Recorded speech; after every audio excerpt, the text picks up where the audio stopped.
வணக்கம். இன்னைக்கு நம்ம என்ன பார்க்க போறோம் அப்படின்னா, இந்த உலகத்திலேயே மிகப்பெரிய 10 பொருளாதார நாடுகளை பத்தி தான் இன்னைக்கு நம்ம பார்க்க போறோம்.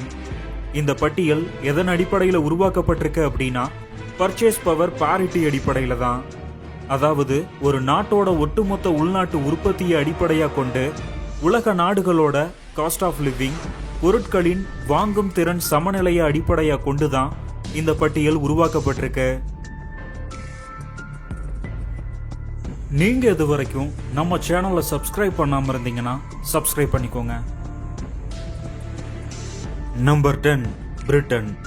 இந்த உலகத்தோட முதல் தொழில் புரட்சி பிரிட்டன்ல உருவாகி யூரோப், அமெரிக்கா என உலகம் முழுவதும் பரவியது.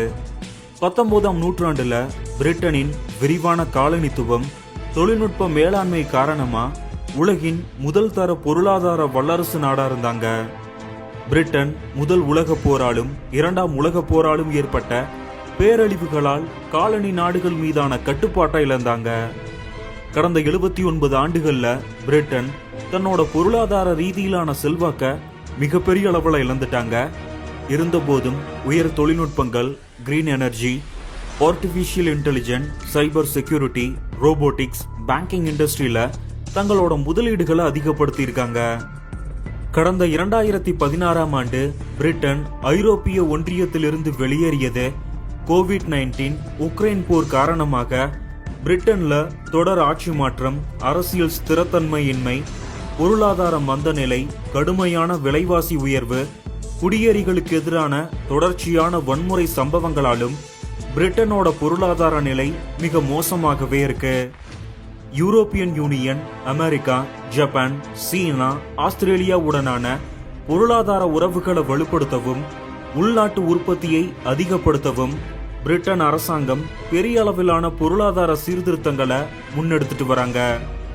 பிரிட்டனோட ஜிடிபி $4.42 ட்ரில்லியன், இந்திய மதிப்புல 383 லட்சம் கோடி.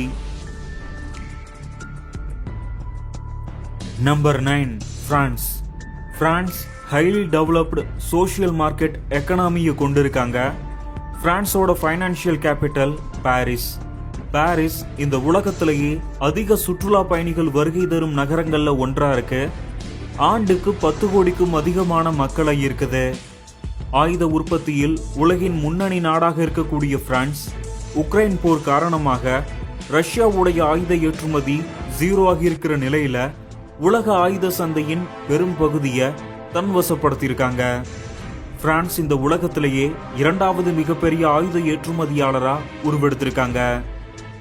அதே சமயம் பிரான்ஸ் ஆப்பிரிக்காவில் இருந்த தன்னுடைய முன்னாள் காலனித்துவ நாடுகளான மாலி, நைஜர், பர்கினோபாசோ, சாட், எரித்ரியா, மாரித்தானியாவில் தனக்கு சாதகமான அரசாங்கங்களை உருவாக்கி அந்த நாடுகள்ல இருந்து தங்கம், வைரம், யுரேனியம் போன்ற இயற்கை வளங்களை சுரண்டி வந்தாங்க.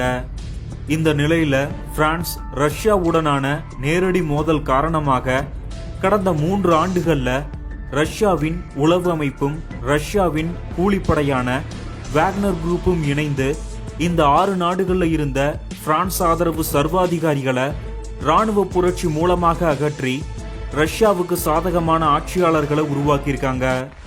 இதனால பிரான்ஸோட பொருளாதாரம் மிகப்பெரிய அளவில் ஆட்டம் கண்டிருக்கு. பிரான்ஸோட பொருளாதாரத்துல arms industry, automotive, luxury goods, fashion designing, chemical, energy, aerospace, agriculture, ship building போன்ற துறைகள் மிக முக்கிய பங்கு வகிக்குது. பிரான்ஸோட ஜிடிபி $4.49 ட்ரில்லியன், இந்திய மதிப்புல 389 லட்சம் கோடி. Number 8, Indonesia. இந்தோனேஷியா தென்கிழக்கு ஆசியாவுல 17,000 தீவு கூட்டங்களை கொண்ட ஒரு மிகப்பெரிய நாடு. இந்நாட்டோட தலைநகரம் ஜகார்த்தா.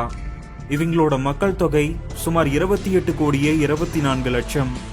இந்த உலகத்திலேயே அதிக இஸ்லாமியர்கள் வாழக்கூடிய நாடு இந்தோனேஷியா தான்.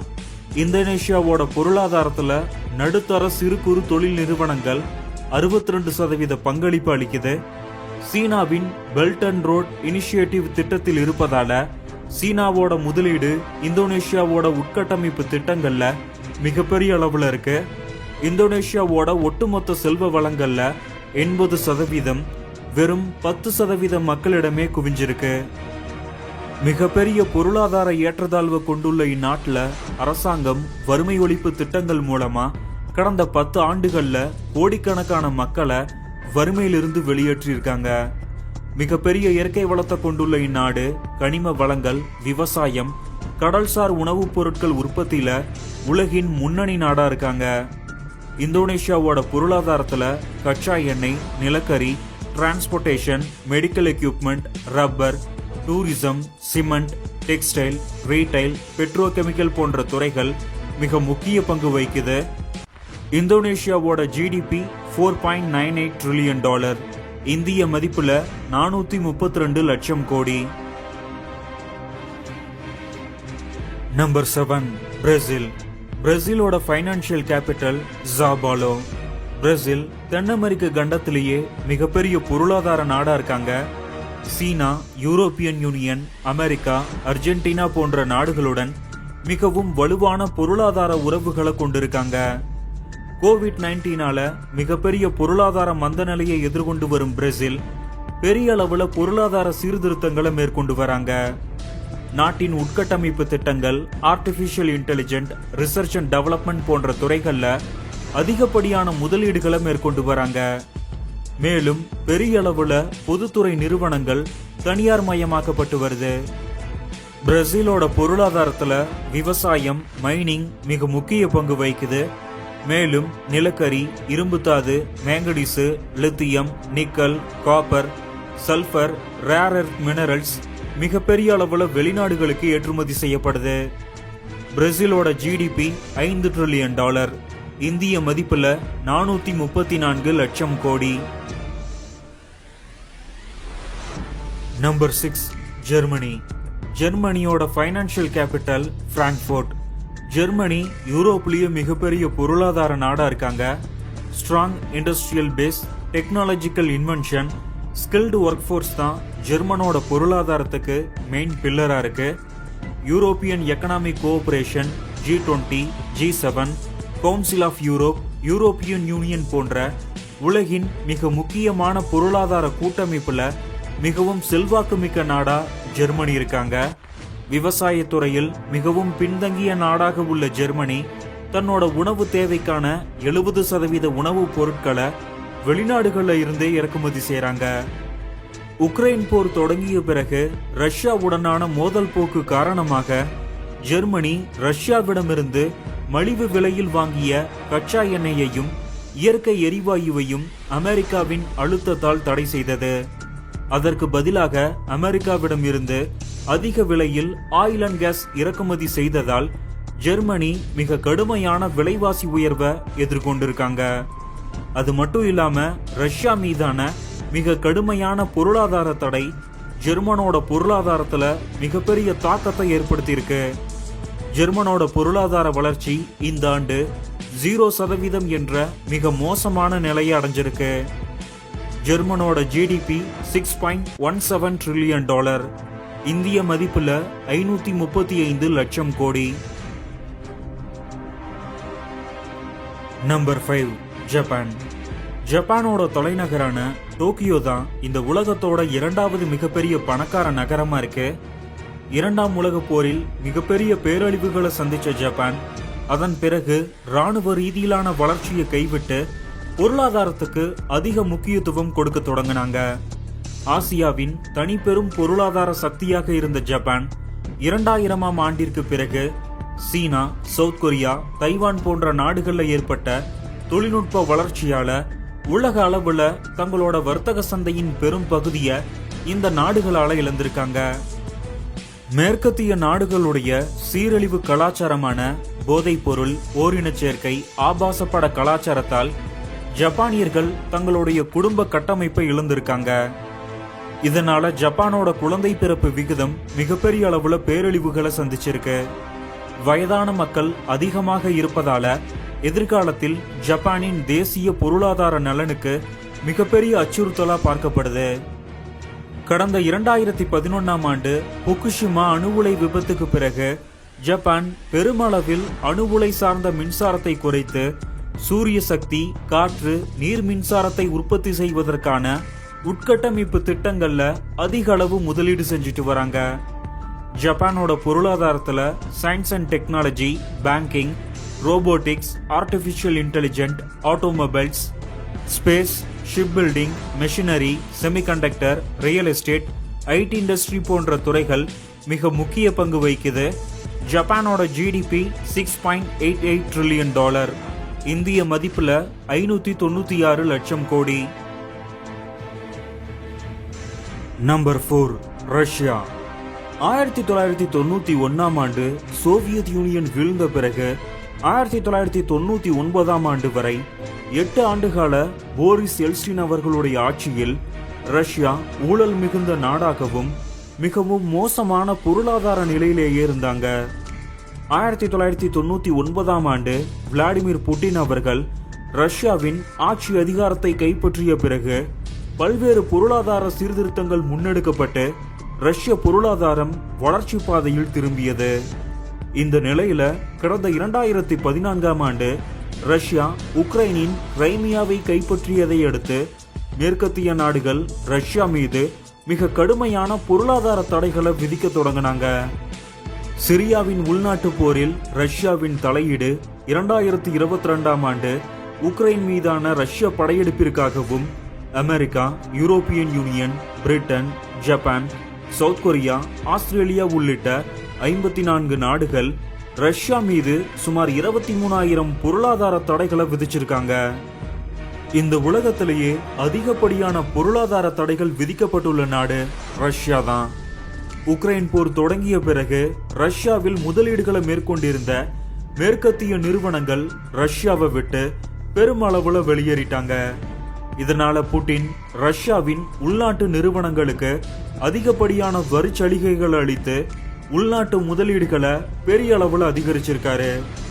மேலும் சீனா, இந்தியா, துருக்கி, Hungary, Belarus, Iran, North Korea, South Africa, Brazil போன்ற ரஷ்யாவின் மிக நெருங்கிய நட்பு நாடுகள் மேற்கத்திய நாடுகளுடைய பொருளாதார தடைகளையும் கடந்து ரஷ்யாவுடனான வர்த்தக உறவுகளை மிகப்பெரிய அளவில் அதிகரிச்சிருக்காங்க.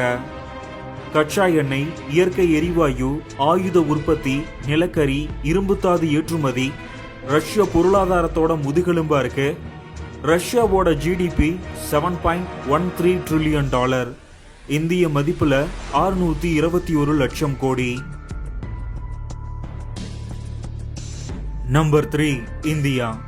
இந்தியாவோட வணிக தலைநகரம் மும்பை. இந்தியா சுதந்திரம் அடைந்ததிலிருந்து 1991ஆம் ஆண்டு வரை சோசலிச பொருளாதார கொள்கையவே பின்பற்றிட்டு வந்தாங்க. அதன் பிறகு இந்திய சந்தை வெளிநாட்டு நிறுவனங்களுக்கு திறந்துவிடப்பட்டு தனியார் மயம் தாராளமயமாக்கப்பட்டிருக்கு. இந்தியர்களின் 60% வேலைவாய்ப்பை விவசாயத்துறை அளிக்குது. கடந்த 30 ஆண்டுகள்ல இந்திய விவசாயத்துறை மிகப்பெரிய பேரழிவுகளை சந்திச்சிருக்கு. கிராமப்புறங்கள்ல வாழக்கூடிய பெரும்பாலான மக்கள் தங்களோட விவசாயத்தை கைவிட்டு வேலை தேடி நகரங்கள்ல குடியேறியிருக்காங்க. மிக பெரும்பாலான இந்திய விவசாயிகள் வறுமையிலேயே வாழ்றாங்க. காலம் தவறிய மழை, அதீத வெப்பம், நிலத்தடி நீர்மட்டம் குறைவு, 100 நாள் வேலை திட்டம், ரசாயன பூச்சிக்கொல்லி மருந்தால் மண் மலடானதால் போதிய விளைச்சலின்மை போன்ற காரணத்தால் இந்திய விவசாயிகள் விவசாயத்தை விட்டு வெளியேறியிருக்காங்க. விவசாயிகள் வெளியேற்றத்தால மிகப்பெரிய கார்ப்பரேட் நிறுவனங்கள் விவசாயத்தை கையில் எடுக்க தொடங்கியிருக்காங்க. இந்திய அரசாங்கம் smart city, green energy, road, port, railway, airport போன்ற உட்கட்டமைப்பு திட்டங்கள்ல மிகப்பெரிய அளவுல முதலீடுகளை மேற்கொண்டு வராங்க. இந்தியா நாமினல் ஜிடிபி அடிப்படையில $4.27 ட்ரில்லியன் உலகின் 5வது மிகப்பெரிய பொருளாதார நாடாகவும், பர்ச்சேஸ் பவர் பாரிட்டி ஜிடிபி முறைப்படி $17.3 ட்ரில்லியன் உலகின் 3வது மிகப்பெரிய பொருளாதார நாடாகவும் இருக்காங்க. Number 2, America.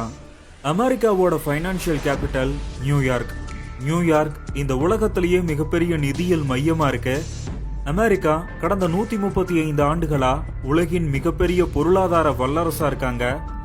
முதல் உலகப் போராலும் 2ஆம் உலகப் போராலும் ஐரோப்பிய நாடுகள் பலவீனம் அடைந்ததால் அரசியல், பொருளாதாரம், ராணுவம், ராஜதந்திர ரீதியா அமெரிக்கா மிக உயர்ந்த நிலையை அடைஞ்சிருக்காங்க. உலக வர்த்தகத்துல 60% அமெரிக்க டாலர் தான் பயன்படுத்தப்படுது. 1974ஆம் ஆண்டு அமெரிக்கா உருவாக்கிய பெட்ரோல் டாலர் சிஸ்டம் உலக எண்ணெய் வர்த்தகத்தை கட்டுப்படுத்த மிகப்பெரிய ஆயுதமா இருக்கு. இந்த பெட்ரோல் டாலர் சிஸ்டத்தை எதிர்த்த ஈராக், சிரியா, லிபியா, சோமாலியா போன்ற நாடுகள் அமெரிக்காவால முழுவதுமா அளிக்கப்பட்டிருக்கு. ரஷ்யா, சீனா, நார்த் கொரியா, ஈரான் போன்ற நாடுகளுடன் செயற்கையான போர் பதட்டத்தை உருவாக்கி ஐரோப்பா, மத்திய கிழக்கு, கிழக்காசிய நாடுகள்ல தங்களோட ஆயுத ஏற்றுமதிய ஒவ்வொரு ஆண்டும் அமெரிக்கா அதிகரிச்சுட்டு வராங்க. அது மட்டும் இல்லாம அமெரிக்காவின் மருந்து தயாரிப்பு நிறுவனங்கள் ஒவ்வொரு வருடமும் புது புது நோய்களை உருவாக்கி தங்கள் ஊடகங்கள் மூலமா பொதுமக்களிடம் மிகப்பெரிய அச்ச உணர்வை ஏற்படுத்தி தங்களோட மருந்து பொருட்களை பெரிய அளவுல உலக நாடுகளுக்கு ஏற்றுமதி செய்றாங்க. அமெரிக்காவை தளமாக கொண்ட பிக் பார்மா தங்களோட புது புது மருந்துகளை பரிசோதிக்க ஆப்பிரிக்க ஏழை நாடுகளில் உள்ள அப்பாவி பொதுமக்களை பரிசோதனை எலியா பயன்படுத்துறாங்க. அமெரிக்காவோட பொருளாதாரத்துல banking and financial industry, pharmaceutical, oil and gas, arms industry போன்ற துறைகள் முக்கிய பங்கு வகிக்குது. அமெரிக்கா நாமினல் ஜிடிபி அடிப்படையில உலகின் முதல் மிகப்பெரிய பொருளாதார நாடாகவும் பர்ச்சேஸ் பவர் பாரிட்டி முறைப்படி இரண்டாவது மிகப்பெரிய பொருளாதார நாடாகவும் இருக்காங்க. அமெரிக்காவோட ஜிடிபி 30.3 ட்ரில்லியன் டாலர், இந்திய மதிப்புல 2643 லட்சம் கோடி. நம்பர் 1, சீனா. சீனாவோட ஃபைனான்சியல் கேபிட்டல் ஷாங்காய். சீனா மிக்ஸ்டு சோசியலிஸ்ட் மார்க்கெட் எக்கானமியை கொண்டிருக்காங்க. 1971ஆம் ஆண்டு வரை கம்யூனிச பாதையில் பயணித்த சீனா அதன் பிறகு முதலாளித்துவ சந்தை பொருளாதாரத்தை நோக்கி பயணிக்க தொடங்கினாங்க. உலகின் உற்பத்தி மையமாக இருக்கக்கூடிய சீனா இந்த உலகத்திலேயே மிகப்பெரிய அளவுல சுற்றுச்சூழல் மாசு ஏற்படுத்தும் நாடா இருக்காங்க. ஏசியா, ஆப்பிரிக்கா, யூரோப், லத்தீன் அமெரிக்க நாடுகள்ல பொருளாதார ரீதியா தங்களோட செல்வாக்கு அதிகரிக்க சீனா கடந்த 2013ஆம் ஆண்டு இந்த உலகத்திலேயே மிகப்பெரிய உட்கட்டமைப்பு திட்டமான பெல்ட் அண்ட் ரோட் இனிஷியேட்டிவ் திட்டத்தை அறிமுகப்படுத்தினாங்க. இந்த திட்டம் உலக அரங்குல சீனாவோட செல்வாக்க மிகப்பெரிய அளவுல அதிகரிச்சிருக்கு. Health care, e-commerce, ship building, fintech, cloud computing, smart phones, telecommunication, 5G, AI, arms industry, robotics, machinery, electronics, agriculture, textile போன்ற துறைகள் சீனா பொருளாதாரத்தோட முதுகெலும்பா இருக்கு. சீனா நாமினல் ஜிடிபி முறைப்படி 18.2 ட்ரில்லியன் டாலருடன் உலகின் இரண்டாவது பெரிய பொருளாதார நாடாகவும், பர்ச்சேஸ் பவர் பாரிட்டி முறைப்படி 37 ட்ரில்லியன் டாலர் ஜிடிபியுடன் உலகின் முதல் தர பொருளாதார வல்லரசாகவும் இருக்காங்க.